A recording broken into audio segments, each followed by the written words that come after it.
우리 같이 한 목소리로 함께 봉독하도록 하겠습니다.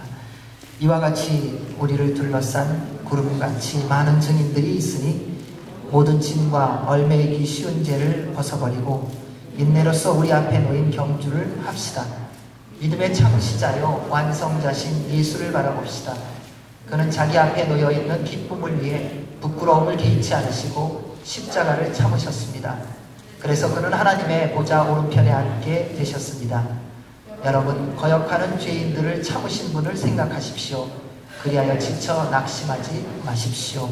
아멘. 하나님의 말씀입니다. 저에게 주신 이 생명의 말씀, 제가 일어났던 말씀이었기 때문에 여러분들도 이런 이 말씀에 대해서 같이 일어나서 생명력으로 저처럼 행복하게 지냈으면 좋겠다라는 그런 마음으로 준비해 봤습니다.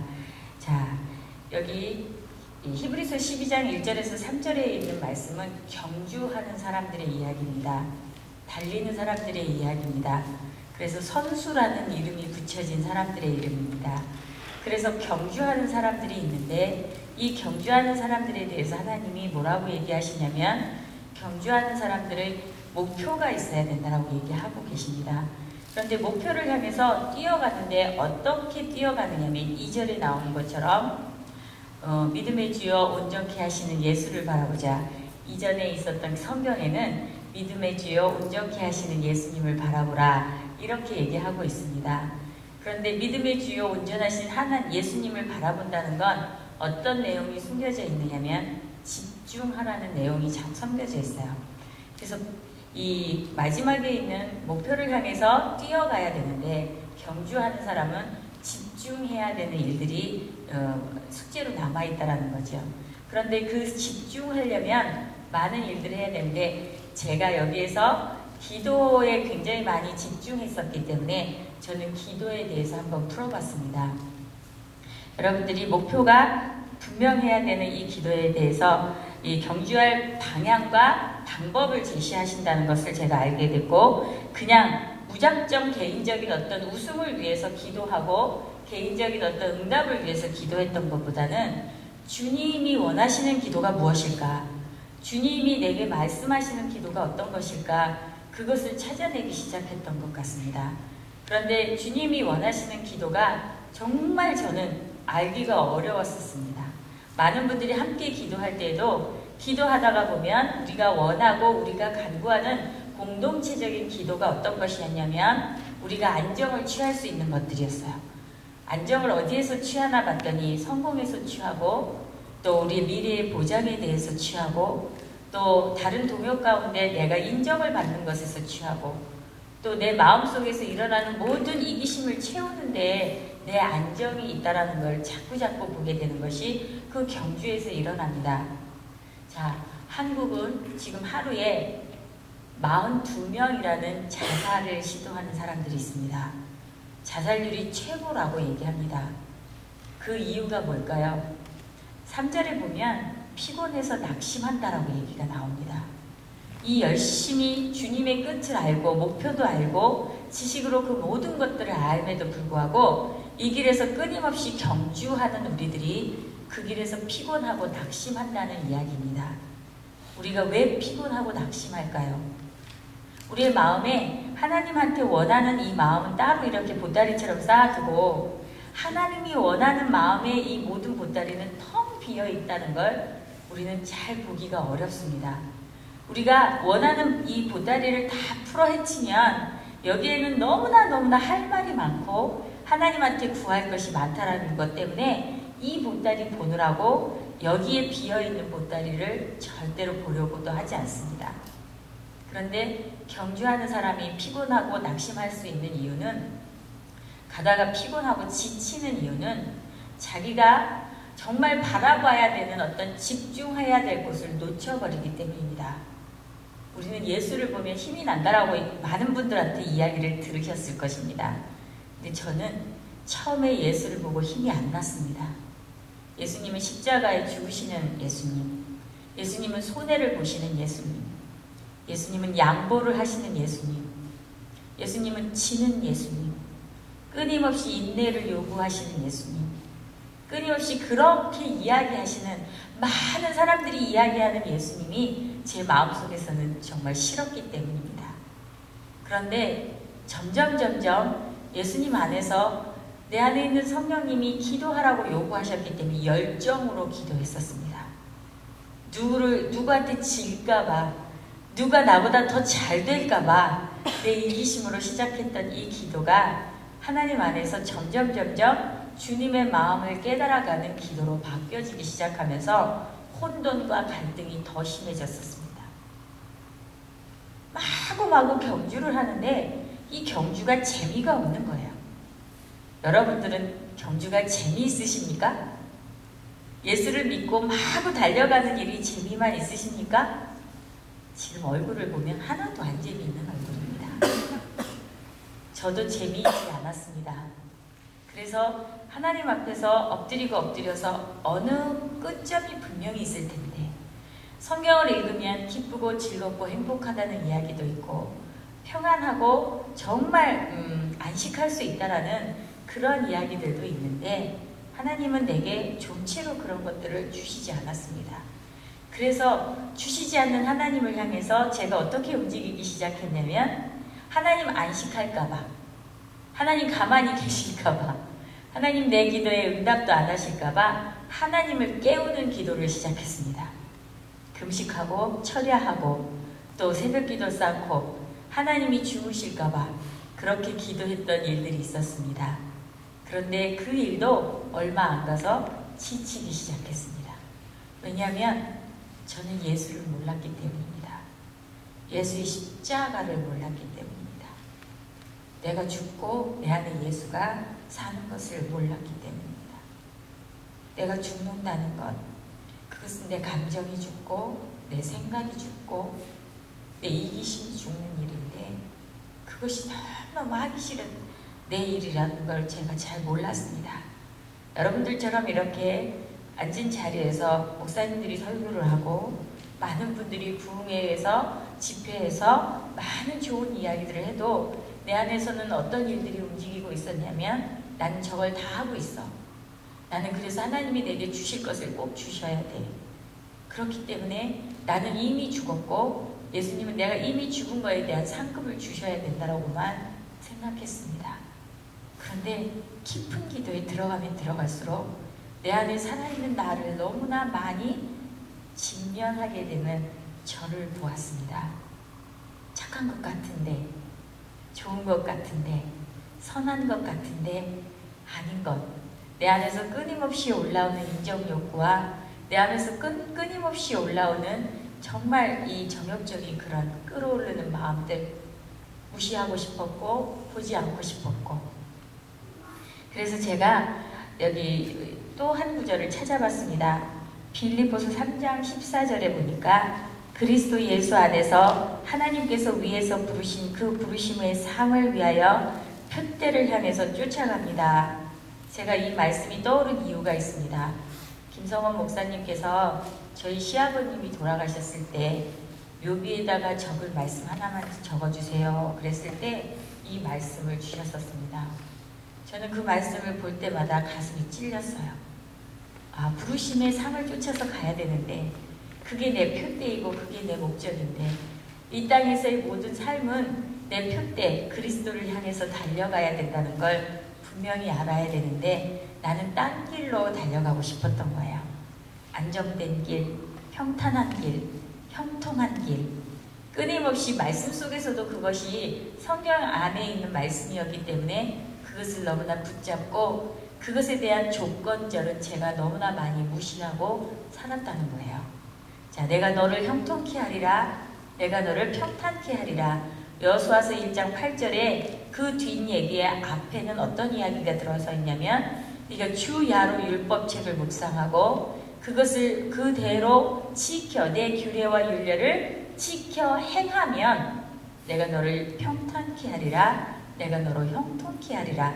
그러한 약속절이 나옵니다. 저는 조건절을 얼마나 많이 무시하고 살았는지 모릅니다. 많은 사람들은 이 조건절은 내가 지키고 있다라고 생각하는 경우가 더 많습니다. 저도 그 중에 하나이기도 합니다. 그런데 내가 형통하고 싶고 내가 평탄하고 싶고 또 제일 원하는 건 제 자녀들이 평탄한 길을 걸었으면 좋겠고 또 형통한 길을 걸었으면 좋겠다라는 생각입니다. 그런데 그 표대를 향해서 걸어갈 때에 낙심하고 지치는 일들 때문에 나는 가고 있다라고 나 자신에게 최면을 겁니다. 나는 잘 가고 있다고 최면을 거는데 하나님이 이 은혜의 수단인 기도와 말씀을 주신 것은 말씀과 기도 가운데 들어가면 나는 나 자신에게 최면을 걸어서 오늘도 잘 살고 있어 하고 하지만 나머지 더 잘 가게 하는 하나님의 말씀이 또 올라오는 걸 접하게 되는 그런 일들이 그곳에 있습니다. 기도 가운데 있다라는 얘기입니다.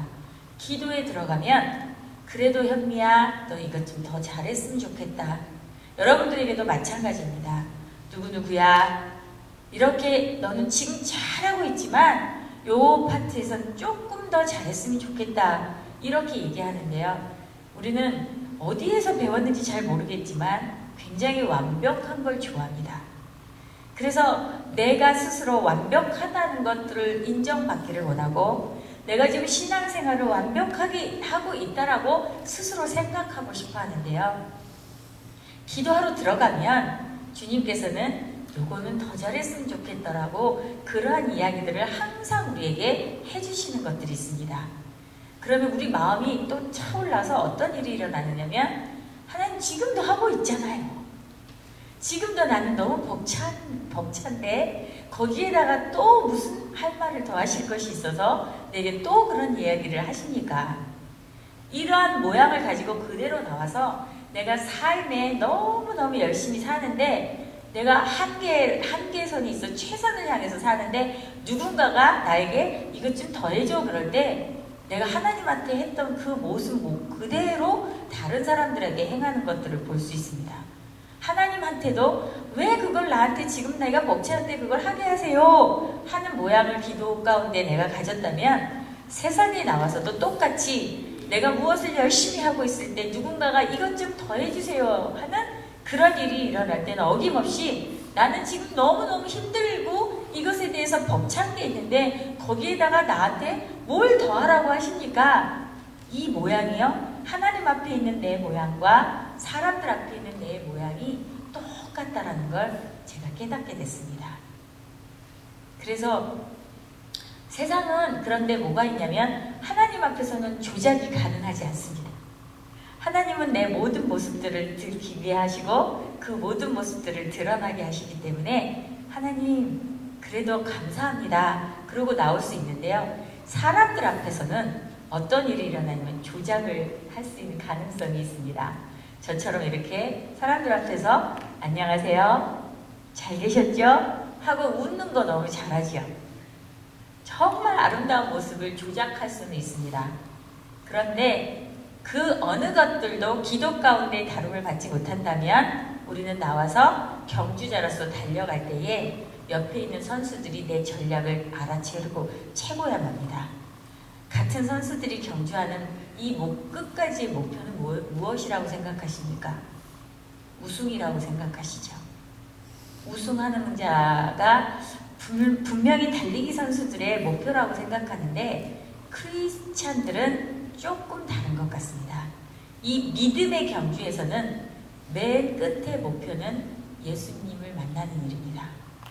진정한 우리 예수님, 십자가와 부활을 증거하셨던 예수님이 내 인생 가운데 그 십자가의 사건을 인생 가운데 주시고 내가 정욕을 다스리고 내 안에 있는 이기심을 다스리고 정말 처절할 정도로 경주에 임하며 예수 그리스도를 닮으려고 경주했을 때 그 마지막에 끝선에 서 있던 예수님은 우리를 분명히 품에 안아주실 것입니다. 그 길을 위해서 우리는 열심히 달리는 선수들인데 자, 우리는 눈이 굉장히 미시적입니다. 거시적이면 참 좋겠는데 눈이 미시적이어서 앞만 보고 달리는 경주자가 되기 쉽습니다. 그래서 옆에 있는 사람들과 바로 옆에 있는 사람을 이기려고 열심히 경주하는 것도 좋지만 저는 이 모든 경주가 하나의 어떤 운동장에서 펼쳐지는 큰 그림이었으면 좋겠습니다.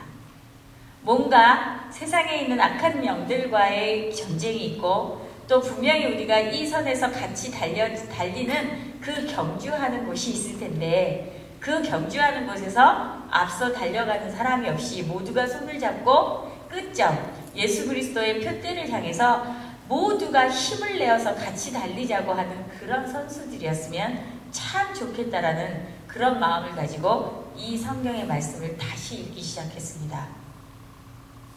누구든지 한 사람도 낙심치 않고 한 사람도 나고자가 없이 얼마 전에 유튜브에 여러분들도 그 동영상을 보셨는지 잘 모르겠습니다만 아들이 육상 선수였어요.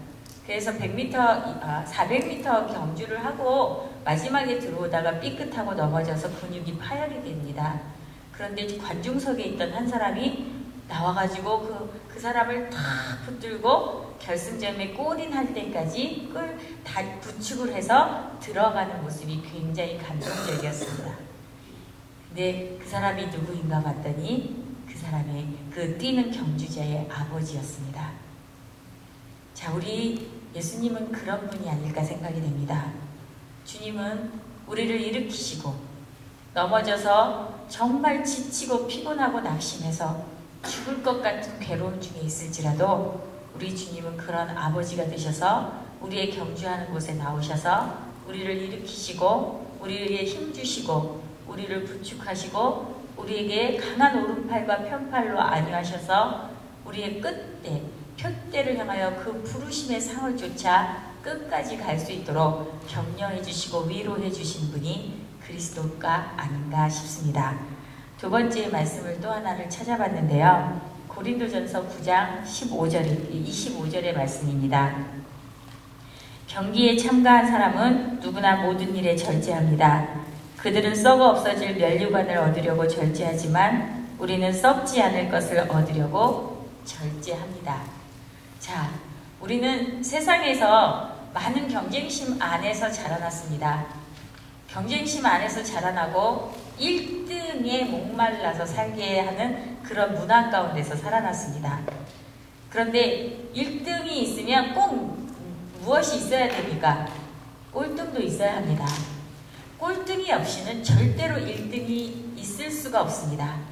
두 사람 중에서도 꼴등이 있어야 1등이 있는 것처럼 우리가 우승을 하려고 그러면 그런 서열이 매겨지고 이 수직 구조가 생겨납니다.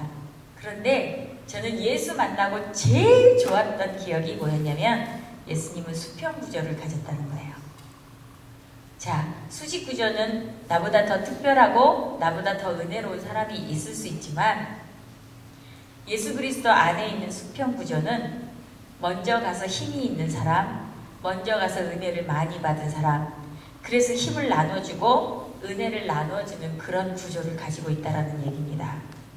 제가 소그룹을 많이 했지만 오랫도록 했지만 소그룹 안에서 처음에 우리가 만났을 때는 수직의 구조로 모든 것들을 생각하기 시작했습니다.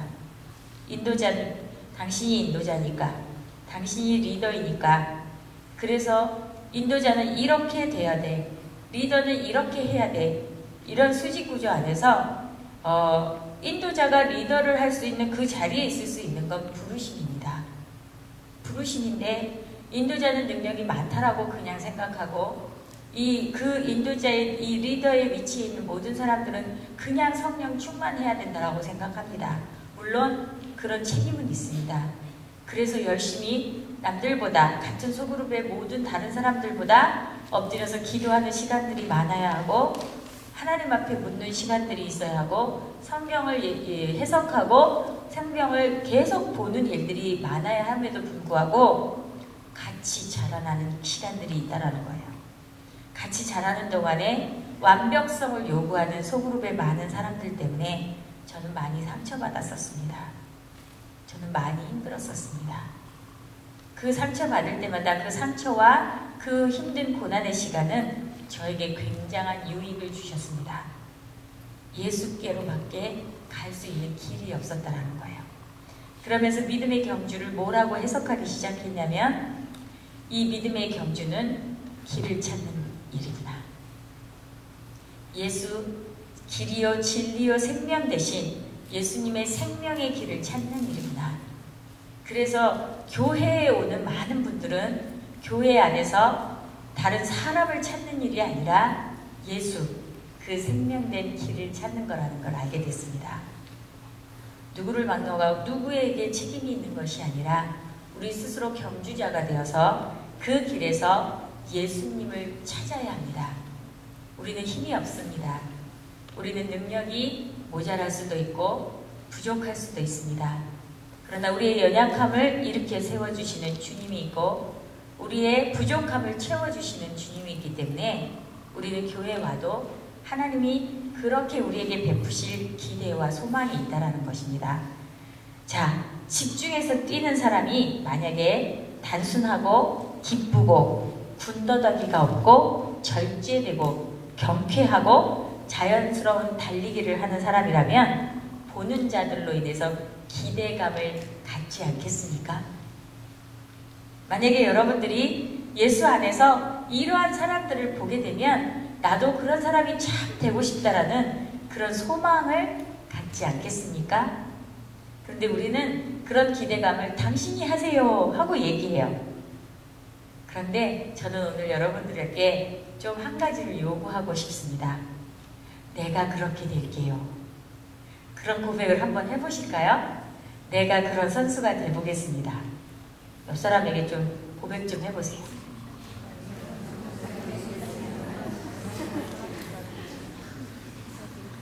자, 제가 책 읽는 걸 굉장히 좋아하는데요. 이 영성을 개발하는 일이 두 가지가 있대요. 자, 내적 영성과 외적 영성. 이 이야기는 두려움에서 사랑으로라는 책에 나오는 이야기인데요. 우리 안에 내적 영성을 개발하는 일은 침묵, 기도, 묵상 이러한 것들이라고 얘기하고 우리 안에 우리의 외적 영성을 개발하는 일은 돌봄, 봉사, 또 헌신 이런 것들이라고 얘기합니다.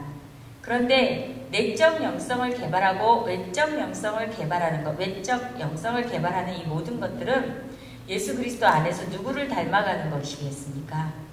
예수님을 닮아가는 것이겠죠. 그런데 은혜 받는 곳에서 참 은혜를 많이 받기를 우리는 소망하지요. 자, 제가 여러분들과 같이 앉아서 굉장히 오랜 시간을 은혜 받는 자리에 앉아 있었던 그런 사람이었습니다. 그래서 그날 누구를 기대하고 오냐면 목사님을 기대하고 옵니다. 목사님이 어떤 말씀을 해주실까를 기대하고 오는데요. 제가 그것을 바꾸기 시작한 때가 얼마 안 됐어요. 그런데 누구를 기대하고 오냐면 주님이 오늘 내게 무슨 말씀을 해주실까? 주님은 내 삶 속에서 어떤 메시지를 나한테 보내주실까? 그 메시지가 내가 살아가는 힘이 되었으면 좋겠고 내가 살아가는 능력이 되었으면 참 좋겠다라는 그런 생각을 해보았습니다. 자, 우리는 제자의 삶을 산다라고 얘기하지요. 그래서 제자도 그런 이야기들을 합니다. 제가 기도해서 왜 제자도로 옮겨가느냐면 이 경주하는 사람들 가운데 뭐가 제일 되고 싶은 마음이 많냐면 예수님의 제자가 되고 싶은 마음들이 되게 많아지더라고요. 그래서 예수 제자 학교라는 학교도 막 생기고요. 이 제자가 되고 싶은 그런 마음들이 우리 안에 있습니다. 제자도는 길을 나타냅니다. 예수의 길을 나타내지만 거기에서는 요구되는 것이 있습니다. 훈련입니다. 우리는 믿음의 경주를 할 때 달리는 선수들은 훈련해야 합니다. 첫 번째, 믿음의 주요 온전케 하신 예수 그리스도를 집중해서 바라봐야 하는 바라봄의 법칙을 지켜야 되고 그 표대를 향하여 달리는 그러한 것들이 분명히 세워져 있어야 되고 그 다음에는 제자도 함께 갈 수 있는 그러한 길들을 모색하는 그러한 지혜가 있어야 되는 사람들입니다. 그런데 이 제자도는 제자도 없는 훈련이 있고 훈련 없는 제자도가 있습니다. 제자도 없는 훈련은 형식주의로 빠집니다.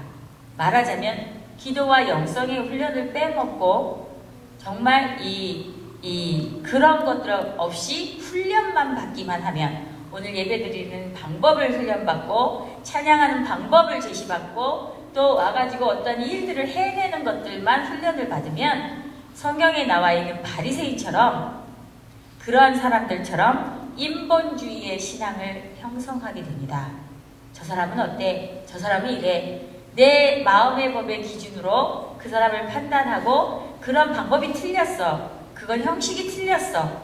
그러한 위주의 그러한 삶을 살아갈 수밖에 없는 그런 사람들이 됩니다. 그런데 또 훈련 없는 제자도는, 그러니까 말하자면 이런 형식을 중요시 여기고 또 하나님 예배하는 방법을 중요시 여기는 거 없이 기도만 중요해, 또 묵상하는 것만 중요해 이러면 정말 기가 막힌 감상주의에 빠져버립니다. 그래서 신비주의적, 감상주의적인 그런 사람들이 되어가기가 쉽습니다. 그렇기 때문에 이 제자도에는 분명히 영성훈련 이것이 필요하고, 그 다음에 제자도, 길을 찾는 일들이, 이 경건의 모습과 형식을 지키는 모든 일들이 함께 중요한 일들을 나타냅니다. 그게 무엇이냐면 우리의 인생의 삶의 경주를 할 때에, 달리기를 할 때에 달리는 방법만 중요한 게 아니라는 것입니다. 왜 달리는지, 이 길에서 내가 무엇을 해야 되는지, 목표의식이 뚜렷하고 왜 달려야 되는지, 그리스도의 표대를 향해서 내가 어떠한 방법으로 달려야 되는지를 분명히 내가 그 노하우를 갖고 달리는 곳이 이 믿음의 경주의 길입니다. 그러면 어떤 방법을 가지시겠습니까? 기도와 묵상이, 그쵸? 그리고 권위에 순복하는 것이겠죠. 우리의 권위는, 최고의 권위는 예수 그리스도이십니다. 그래서 말씀 묵상을 하면 할수록 그리스도의 권위에 우리는 엎드려질 수밖에 없습니다.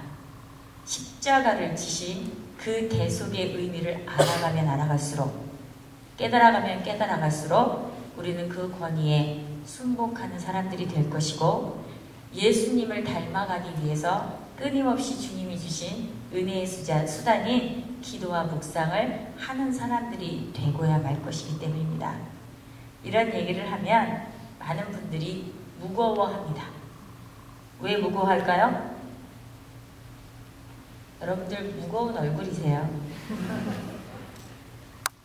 자, 다음으로 여기에서 히브리서 12장의 1절에 보니까 짐과 얽매이기 쉬운 죄를 벗어버리고 인내로서 우리 앞에 놓이 경주를 합시다 라고 얘기합니다.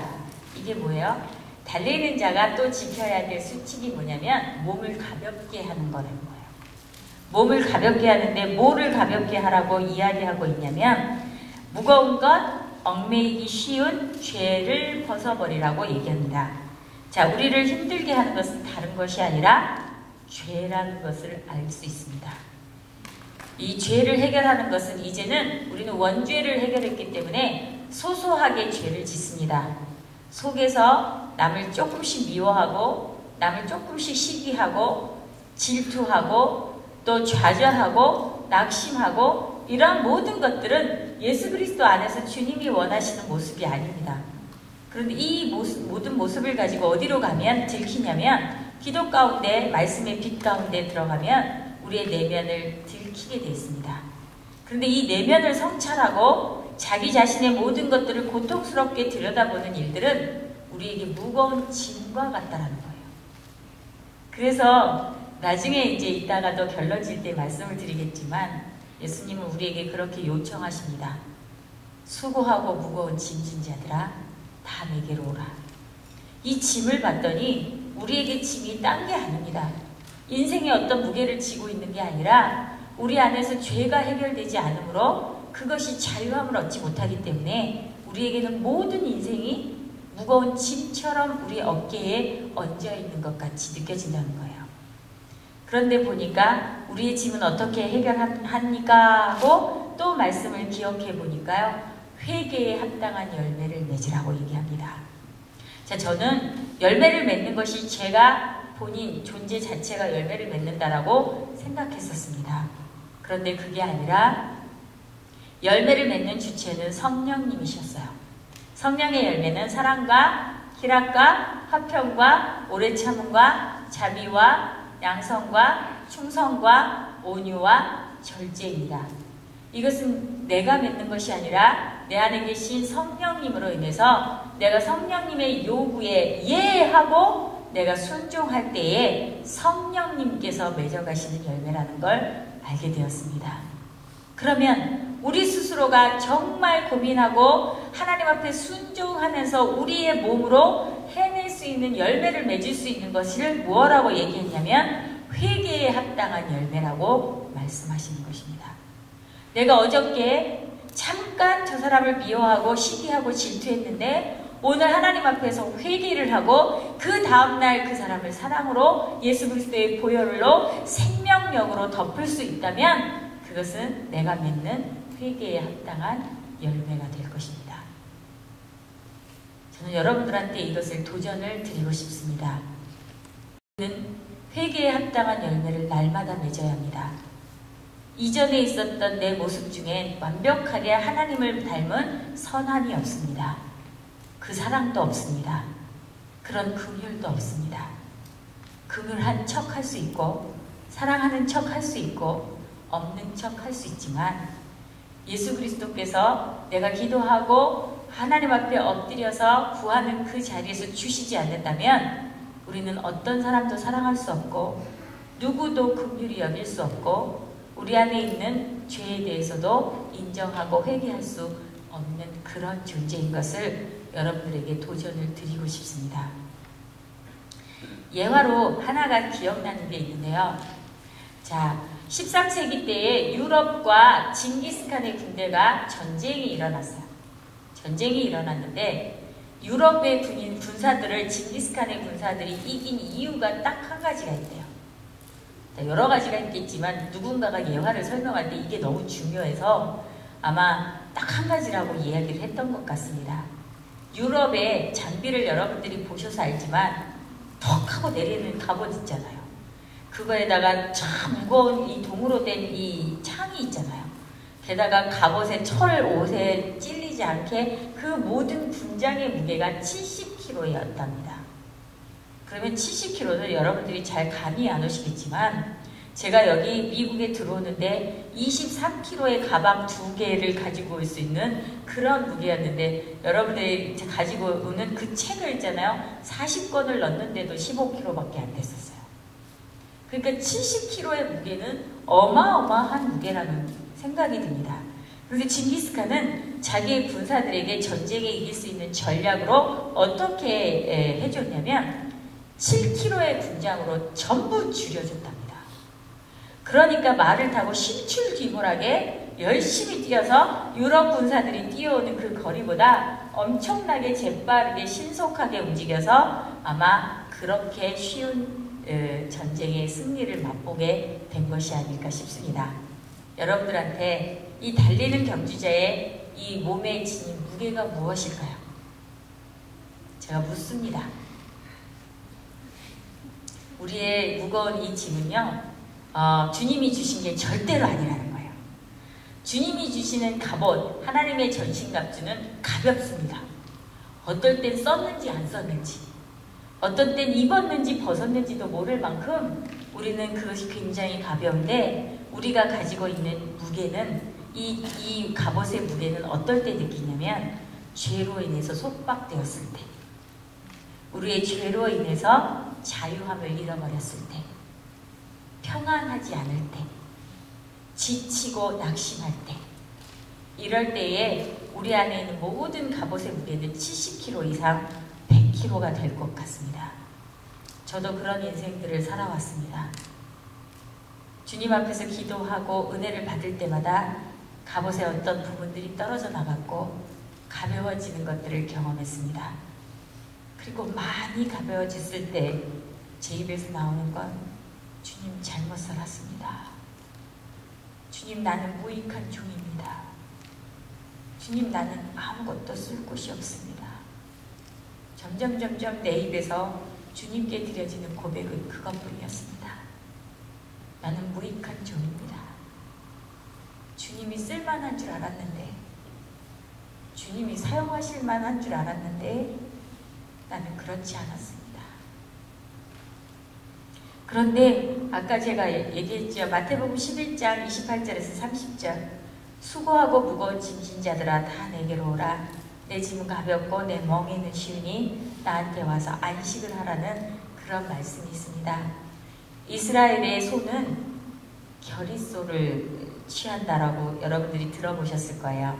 성경에도 12결의소라는 내용이 나오는 것처럼 결의소라는 것은 두 마리의 소가 함께 매는 멍에를 이야기합니다. 이스라엘에는 그런 결의소가 농사를 짓는 일들이 흔하답니다. 그러면 예수님은 이것을 염두에 두고 우리에게 말씀하셨을 거라는 생각이 듭니다. 멍에를 맬 때 우리 혼자 멍에 매는 것이 아니고 예수님과 함께 멍에를 맨다는 것입니다. 이스라엘의 소들도 제가 그냥 들은 얘기인데요. 어미소와 새끼소가 같이 멍에를 맨답니다. 그런데 새끼소는 모르니까 막 날뛰어도 어미소는 묵묵히 새끼소가 힘이 안 들어지게 이 밭을 가는 그런 모습이 어미소한테 있다는 얘기예요. 새끼소는 아마 고삐를 풀어주고 싶고 정말 망아지처럼 들로 산으로 뛰어나가고 싶은데 새끼소에게 최고의 축복이 무엇일까요? 어미소의 옆에 멍에를 같이 메어서 그 어미소의 젖이 나오는 그 옆에서 배가 고플 때 한없이 자기 마음대로 어미소의 젖을 먹을 수 있다는 것이겠죠. 만약에 새끼소가 고삐가 풀려져서 밖으로 나간다면 주인의 채찍에 맞고 다시 돌아올 수밖에 없을 것입니다. 똑같이 저는 이것을 상상할 때에 예수 그리스도께서 나와 함께 멍에 매주시고 저는 처음에 십자가를 네가 나를 따르려면 너를 부인하고 내 십자가를 지고 따라오라 그럴 때 막 화가 났던 사람입니다.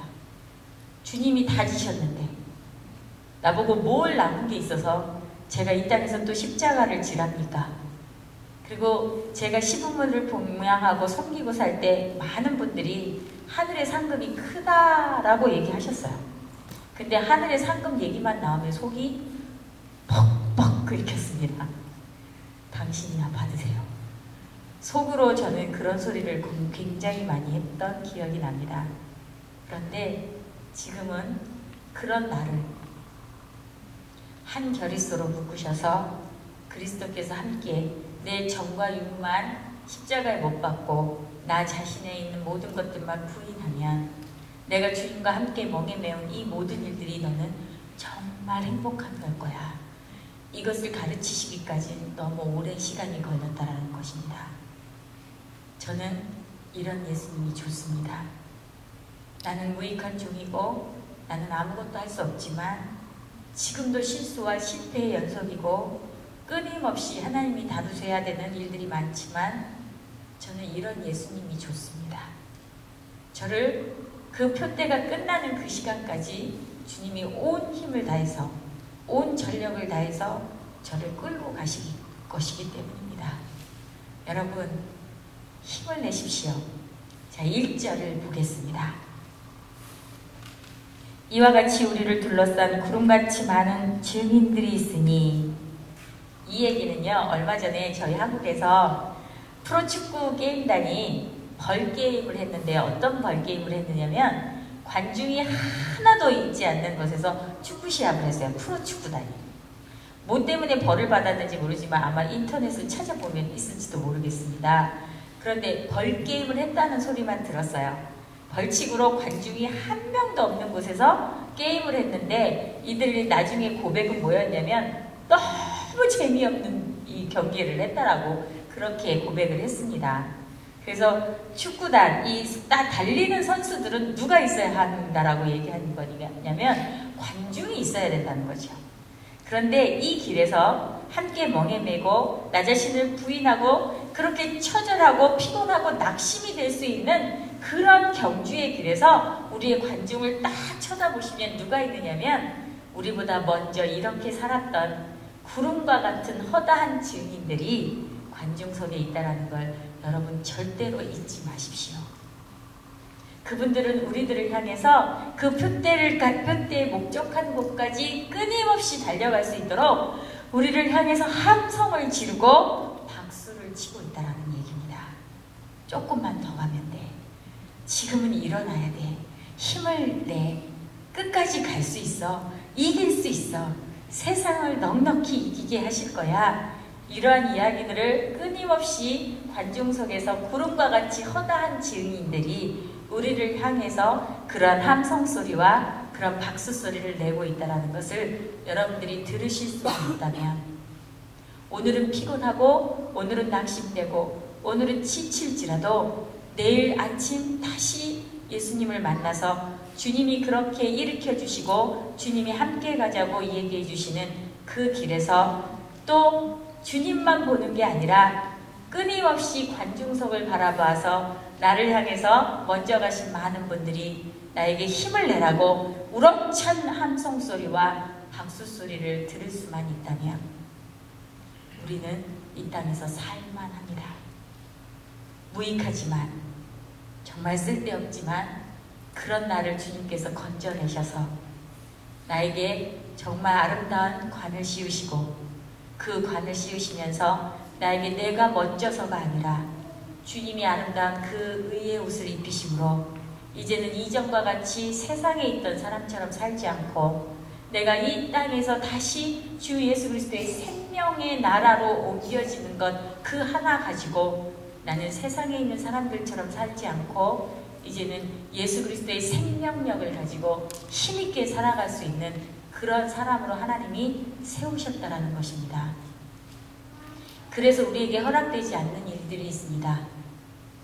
지금 서 있는 그 선에서 절대로 물러서는 걸 허락하지 않으십니다. 뒤로 물러서는 것을 절대로 허락하지 않습니다. 주님은 그 자리에 멈춰서는 것도 허락하시지 않습니다.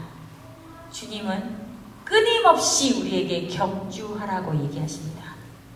믿음의 선한 싸움을 싸우라고 말씀하고 계십니다. 오늘 성령님께서 여러분들의 한 사람 한 사람의 심령 가운데 어떤 말씀을 하셨는지는 저는 잘 모르지만 저는 가고 없어질 사람입니다. 그러나 예수님은 이곳에 계십니다. 그 임재 때문에 저는 이곳에 오면서부터 너무 눈물이 났고 너무 감사했습니다. 이곳엔 주님의 임재가 가득합니다. 여러분들이 그 주님의 임재를 맛보시고 하나님의 현존 가운데 들어가셔서 주님이 오늘 내가 어떻게 살아가기를 원하시는지 들으시고 그 생명길을 따라 열심히 경주하실 때에 우리는 혼자가 아니라는 것을 분명히 알게 하시는 우렁찬 함성 소리와 박수 소리를 들으실 수 있어야 한다는 것입니다. 뒤로 물러서지 마십시오. 절대로 멈춰서지 마십시오. 하루에 한 발짝이라도 주께 더 가까이 나아가십시오. 주님께서 주시는 힘이 있을 것입니다. 주님께서 주시는 능력을 얻게 되실 것입니다. 여러분들을 향하신 주님의 마음, 저를 향하신 주님의 마음 동일하게 성령의 폭포수와 같이 단비와 같이 우리 가운데 부어질 것입니다.